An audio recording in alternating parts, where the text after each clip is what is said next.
افسر شاہی۔ او بھائی، نیند پوری کرنا تھی تو گھر میں بستر پہ پڑے رہتے۔ یہ نشیوں کا اڈہ نہیں، ایئرپورٹ ہے، سمجھے؟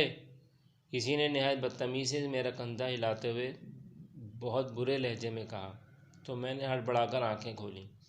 میرے سامنے امیگریشن آفیسر کھڑا مجھے کڑوے تیوروں سے یوں گھور رہا تھا جیسے مجھے کچا چبا جائے گا۔ نو سر، آئی ایم ناٹ سلیپنگ۔ میں نے اس کے جاہلانہ رویے پر اپنا غصہ دباتے ہوئے خوشگوار لہجے میں کہا، گدھے کو باپ بنانا کسے کہتے ہیں؟ اس لمحے اس بات کا مجھے بخوبی اندازہ ہوا۔ اس کا مطلب یہ ہے کہ میں جھوٹ بول رہا ہوں۔ سر، نہ میں جھوٹ بول رہا ہوں نہ آپ۔ دراصل میں تو بس آنکھیں بند کیے انتظار کے کڑوے لمحوں کو سکون کے پانی کے ساتھ نگلنے کی کوشش کر رہا تھا۔ آپ کو لگا میں سو رہا ہوں؟ میں نے مسکرا کر وضاحت پیش کی۔ فلمی ڈائلاگ جھاڑنا بند کرو اور باتیں بنانے کے بجائے اپنے کاغذات چیک کرو۔ اس نے یا تو شاید ناشتے میں کریلے چبائے تھے یا پھر وہ پیدائشی نیم چڑھا تھا۔ میں نے اس کے منہ لگنے کے بجائے کاغذات اس کو دکھا دیے۔ کیا نام ہے تمہارا؟ جی، سلمان اکبر۔ مسٹر سلمان اکبر، تمہارا خریدا ہوا یہ ویزا جعلی ہے۔ جعلی؟ یہ کیسے ممکن ہے؟ کیوں نہیں ممکن؟ تم ایسے بیوقوف اکثر شوق ہی شوق میں نقلی ایجنٹوں کے ہاتھے چڑھ کر جعلی ویزوں پر سفر کرنے کی کوشش کرتے ہیں۔ ایسے کبوتر پکڑنا تو ہمارا روز کا کام ہے۔ سر، آپ کو یقیناً کچھ غلطی ہوئی ہے، پلیز دوبارہ چیک کریں۔ میں نے کسی نقلی یا اصلی ایجنسی سے یہ ویزا نہیں خریدا، تو جعلی کیسے ہوا؟ ایک تو نقلی ویزا لیے سر عام ہماری آنکھوں میں دھول جھونکنے کی کوشش کر رہے ہو، اور دوسرا یہ کہ تم مجھے سمجھاؤ گے کہ اصلی نقلی میں کیا فرق ہے اور کام کیسے کرنا ہے۔ مسٹر، تم جیسے فراڈیوں کو تو ہم شکل ہی سے پہچان لیتے ہیں۔ اس نے مجھ پر نفسیاتی دباؤ ڈال کر روب جھاڑا تو میں نے اس کی نیت بھانپ لی۔ راہ شوق میں برسوں دفاتر کے خاک چاٹنے کا اتنا فائدہ تو ضرور ہوا تھا کہ افسر شاہی کا طریقہ واردات سمجھ میں آ گیا تھا۔ دیکھیں سر، میرے کاغذات کاؤنٹر پہ چیک ہو چکے ہیں۔ آپ کو ضرور غلط فہمی ہوئی ہے۔ نہ میرا ویزا جعلی ہے اور نہ میں کوئی فراڈ کر رہا ہوں۔ امریکن قونصلیٹ کے پراپر چینل سے حاصل کیا ہوا یہ ویزا ہے میرا۔ بڑے تامل سے بنا گھبرائے میں نے مضبوط لہجے میں جواب دیا۔ چلو اٹھو یہاں سے، بڑے دیکھے تم سے خاندانی شریف، اپنا سامان لو اور آؤ میرے ساتھ۔ اس نے ذرا بلند آواز سے مجھے دبانے کی کوشش کی تو ویٹنگ روم میں موجود لوگ بھی سر اٹھا کر ہماری طرف متوجہ ہو گئے۔ ہتک اور توہین کے احساس سے میرا چہرہ سرخ ہو گیا اور میں تماشا بننے کے بجائے خاموشی کے ساتھ اس کے ساتھ چل پڑا۔ دیکھو مسٹر سلمان، ابھی بات میرے ہاتھ میں ہے۔ تمہارا ویزا جعلی ہے اور تم فراڈ کر کے ملک سے باہر جا رہے ہو۔ یہ ملکی عزت اور وقار پر ایک بہت بڑا دھبا ہے۔ اس جرم میں تمہیں گرفتار بھی کیا جا سکتا ہے، جیل میں پڑے سڑتے رہو گے اور ضمانت کرواتے کرواتے گھر کے برتن تک بک جائیں گے۔ لیکن اس سے بچنے کا ایک حل بھی میرے پاس بھی ہے۔ اگر تم چاہو تو اس مشکل اور آئندہ کی ذلت سے بڑی آسانی سے بچ سکتے ہو۔ اس نے ہاں کے کونے میں لے جا کر دھیمے سے مجھے شفاف لہجے میں کہا۔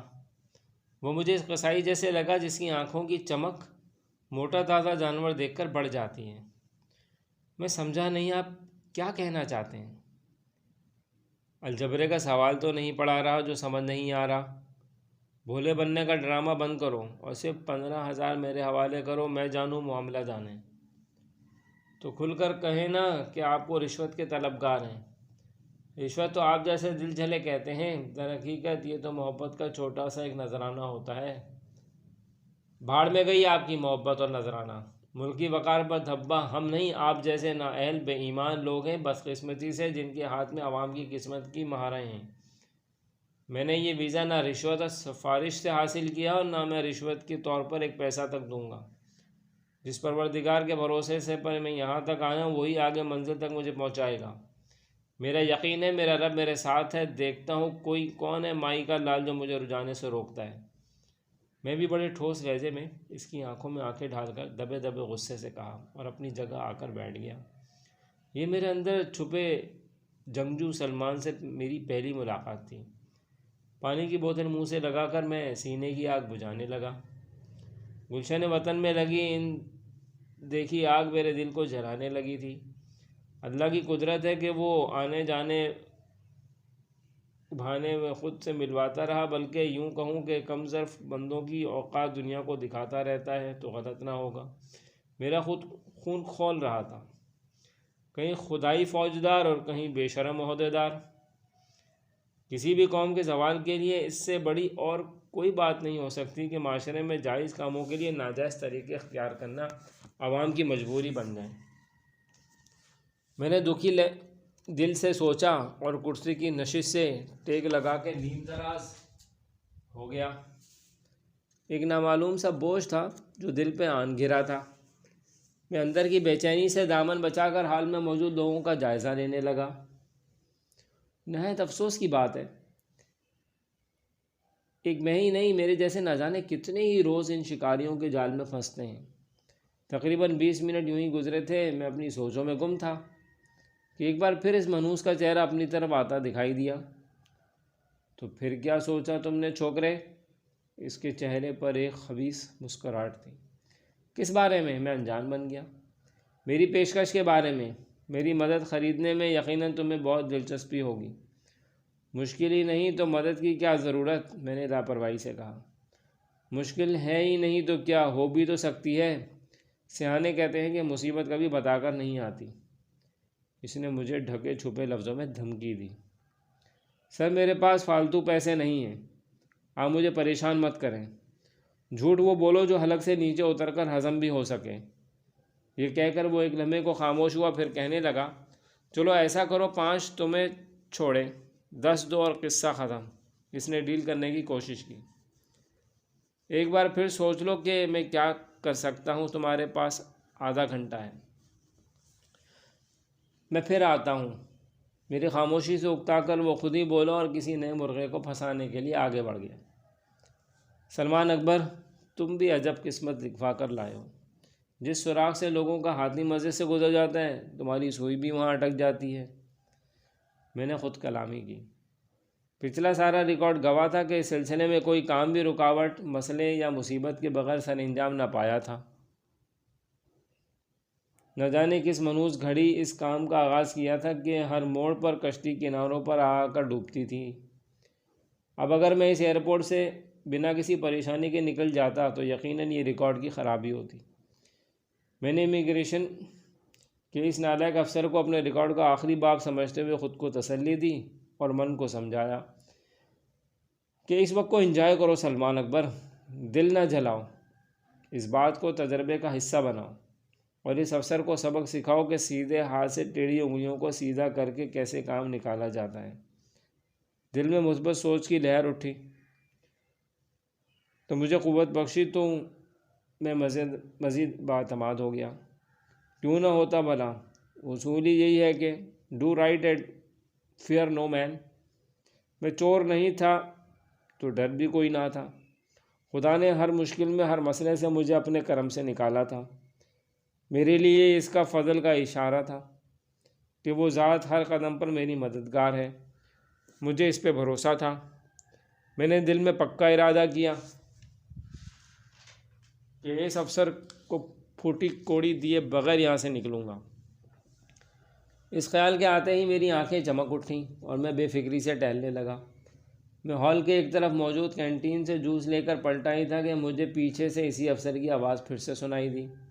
اکیلے ہی پیاس بجھا رہے ہیں سلمان صاحب؟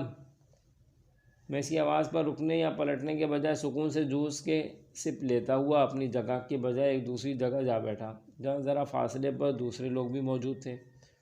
امید ہے میری بات سمجھ آ گئی ہوگی، اس نے قریب آ کے نہایت کمینی مسکراہٹ چہرے پر سجاتے ہوئے کہا۔ اب کے لہجے میں سختی بھی کچھ حد تک کم تھی اور ماتھے کے بل بھی غائب تھے۔ موڈ کی تبدیلی سے لگتا تھا کہ کوئی مچھلی جال میں پھنس چکی تھی۔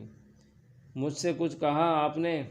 میں نے سکون سے جوس پی کر ڈبہ دیوار کے ساتھ پڑے ڈسٹ بن میں ڈالا اور پلٹ کے نہایت معصومی سے پوچھا، زیادہ چالاک بننے کی کوشش مت کرو، خاموشی سے پیسے نکال کر میرے حوالے کر دو، بات ختم۔ میں نے کہا نا میرے پاس پیسے نہیں ہیں، آپ کو ایک بات سمجھ نہیں آتی؟ اونچا سنتے ہیں آپ؟ میں نے اس کے کان کے قریب ہو کر آہستہ سے کہا۔ پاس نہیں دانے بیوی چلنے بھولنے ہے۔ پیسے نہیں تو امریکہ خاک چھاننے جا رہے ہو؟ آخری بار کہہ رہا ہوں، ڈرامہ بند ختم کرو۔ پیسے نہیں اسی لیے تو کمانے امریکہ جا رہا ہوں۔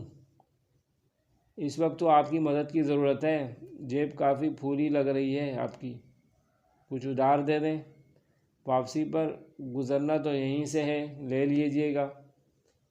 اس وقت مانگتے شرم بھی نہیں آئی آپ کو؟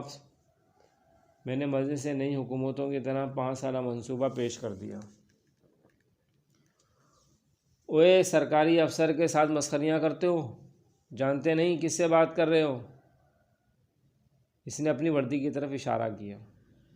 بالکل جانتا ہوں، میرے سامنے ایک نہایت ڈھیٹ رشوت خور سرکاری چور کھڑا ہے جو حرام کمائی کے لیے دل لگا کر محنت کرتا ہے۔ زبان درازی کی تو یہیں سے واپس بھجوا دوں گا۔ اس نے ایک بار پھر دھمکی دی۔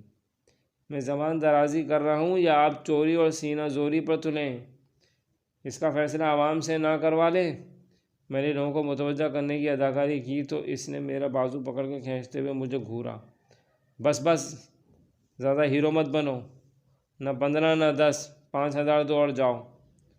اور آپ بھی کان کھول کر سن لیں، اگر اب ایک بار بھی آپ نے مجھ سے پیسوں کا مطالبہ کیا تو اس کے نتیجے کے ذمہ دار آپ خود ہوں گے۔ پچھلے 2 گھنٹوں سے آپ مسلسل ٹارچر کر رہے ہیں۔ آپ کے نزدیک میرا ویزا جعلی ہے تو ٹھیک ہے، ایسا ہی صحیح، پکڑ کر جیل میں ڈال دیں۔ مجھے امریکہ جانے کا اتنا بھی شوق نہیں کہ اس کے بدلے جہنم کا ٹکٹ خرید لوں۔ نبی پاک صلی اللہ علیہ وسلم کو کلمے کو جانتے ہیں کہ رشوت لینے والا اور دینے والا دونوں دوزخی ہیں۔ حال بھرا ہوا ہے، آپ شوق سے جہنم خریدیں مگر کسی اور دکان سے۔ مجھ پر آپ کے وار بیکار ہیں۔ میں آپ کو لاسٹ وارننگ دے رہا ہوں، اگر اب آپ نے مجھے مزید تنگ کیا تو میں چیخ کر یہاں سب کو آپ کا محبت نامہ سنا دوں گا۔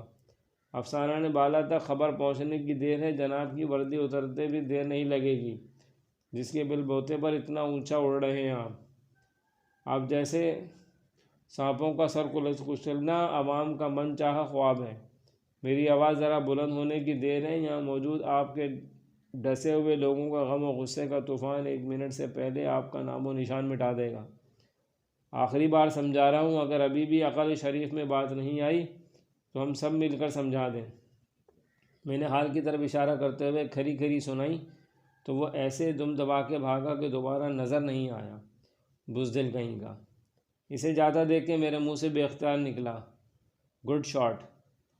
میرے ساتھ بیٹھے ایک صاحب نے میرے کندھے تھپاتے ہوئے کہا، اس کا مطلب ہے کہ اخبار کی اوٹ میں آپ کی آنکھیں اور کان مجھ پر لگے تھے۔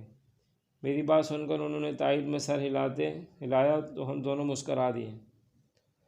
شرافت کی زبان سمجھنے لگ جائیں تو اس قوم کو آگے بڑھنے سے کون روک سکتا ہے؟ مگر افسوس، یہاں تو لاتوں کے بھوت رہتے ہیں جو باتوں سے ہرگز نہیں مانتے۔ میں نے کہا تو وہ بھی ٹھنڈی آہ بھر کر رہ گئے۔ تھوڑی دیر بعد ہی فلائٹ کا اعلان ہونے لگا۔